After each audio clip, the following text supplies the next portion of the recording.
آئی حضور نے لب لباب کہیے اس کا، وہ کیا ہے؟ دعا۔ الدعاء مخ العبادہ، الدعاء هو العبادہ۔ حضور کی یہ دو احادیث بہت سادہ، بہت مختصر۔ دعا ہی عبادت کا جوہر ہے۔ مخ کہتے ہیں ہڈی کے اندر جو گودا ہوتا ہے وہ مخ ہے۔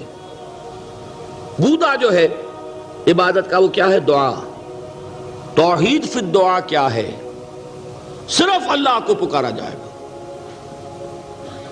اور شرک فی الدعا، جس کو بھی پکاریں گے آپ مدد کے لیے اس کو آپ نے معبود بنایا ہے، کسے باشد۔ یہ مسئلہ سمجھ لیجئے، لا تدعو مع اللہ احدا، اللہ کے ساتھ کسی کو مت پکارو۔ حضور نے فرمایا کہ جوتی کا تسمہ بھی مانگنا ہو تو اللہ سے مانگو۔ اللہ نے تو دروازہ کھولا ہوا ہے، جو چاہو مانگو، کسی اور سے مت مانگو۔ دیکھیے ایک علمی مسئلے اور ہوتے ہیں، یہ جو روحانیات کا معاملہ ہے، عالم ارواح میں کیا صورت ہے، ارواح صرف کہیں اللہ کے پاس کسی کولڈ سٹوریج میں ہے یا اس کا اس دنیا سے بھی کوئی تعلق ہے، یہ علمی مسائل ہیں۔ فرض کیجئے اس وقت کوئی ارواح یہاں موجود ہو، فرض کیجئے، میں اس کا انکار نہیں کروں گا، ہو سکتا ہے کہ ہو سکتا ہے کوئی روحانیت والا شخص بتا بھی دے کہ ہاں فلاں کی روح موجود ہے، ہوگی بھائی، اسے نظر آتی ہوگی، ٹھیک ہے۔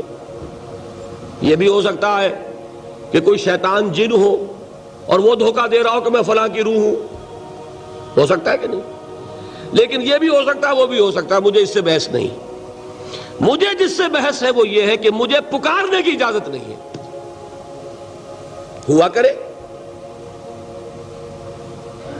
کسی کی روح موجود ہو، ہوا کرے، مجھے میرے رب کی اجازت نہیں ہے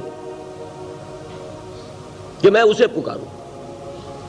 مدد مانگوں گا اللہ سے، دعا کروں گا اللہ سے، استغاثہ کروں گا اللہ سے، تکلیف کے لیے دہائی دوں گا اللہ کی۔ اب اللہ جس سے چاہے کروا دے، کسی روح کو بھیج دے، کسی فرشتے کو بھیج دے، مجھے کیا ہے؟ مجھے آم کھانے ہیں، پیڑ نہیں گننے۔ فلاں روح نے آگے کام کر دیا، کرے بھائی، میرا کام بننا چاہیے۔ اور فرشتہ آ گیا، اس نے کام بنا دیا، کرے، مجھے کیا غرض ہے اس سے، میرا کام بننا چاہیے۔ میرا مسئلہ یہ ہے کہ مجھے پکارنا ہے صرف اللہ۔ اللہ کو اس کی بھی قدرت ہے کسی کو نہ بھیجے، نہ کسی روح کو بھیجے، نہ ملائکہ کو بھیجے، بغیر کسی کے جو چاہے کر دے۔ اللہ کا مرضی ہے، وہ چاہے کسی روح کو بھیج دے، کسی فرشتے کو بھیج دے، مجھے اس سے غرض ہی کوئی نہیں۔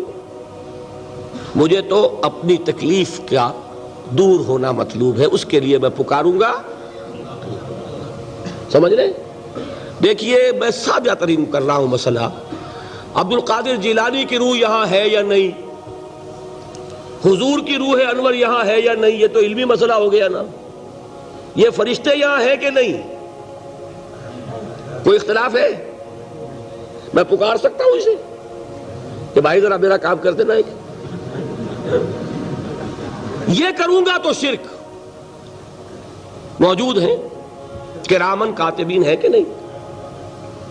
موجود ہونا نہ ہونا یہ مسئلہ علمی۔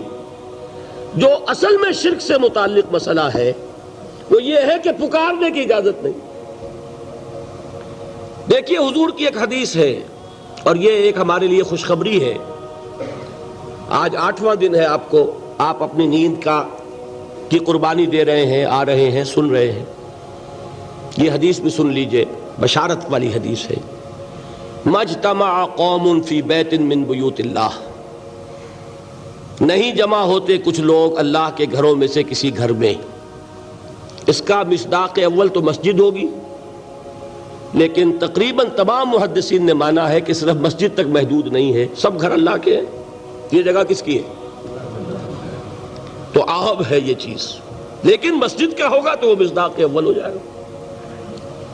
مجتمع قوم فی بیت من بیوت اللہ یتلون کتاب اللہ ویتدارسونہ بینہم، کام کیا کر رہے ہوں کہ اللہ کی کتاب پڑھ رہے ہوں، وہ سمجھ رہے ہوں، سمجھا رہے ہوں، تو کیا ہوتا ہے؟ الا نزلت علیہم السکینہ، ان پر اللہ کی طرف سے سکینت کا نزول ہوتا ہے۔ وغشیتہم الرحمہ، رحمت خداوندی انہیں ڈھانپ لیتی ہے۔ وحفتہم الملائکہ، فرشتے ان کے گرد گھیرا ڈال لیتے۔ وذکرہم اللہ فی من عندہ، اور اللہ ذکر کرتا ہے ان کا ملائکہ مقربین کی محفل میں۔ دیکھو تم کہتے تھے یہ انسان بڑا گھٹیا ہے، میرے وہ بندے اس وقت میرے گھر میں جمع ہے صرف میرے کلام کو سمجھنے کے لیے۔ اللہ فخر کرتا ہے اس میں، ذکر کرتا ہے اللہ۔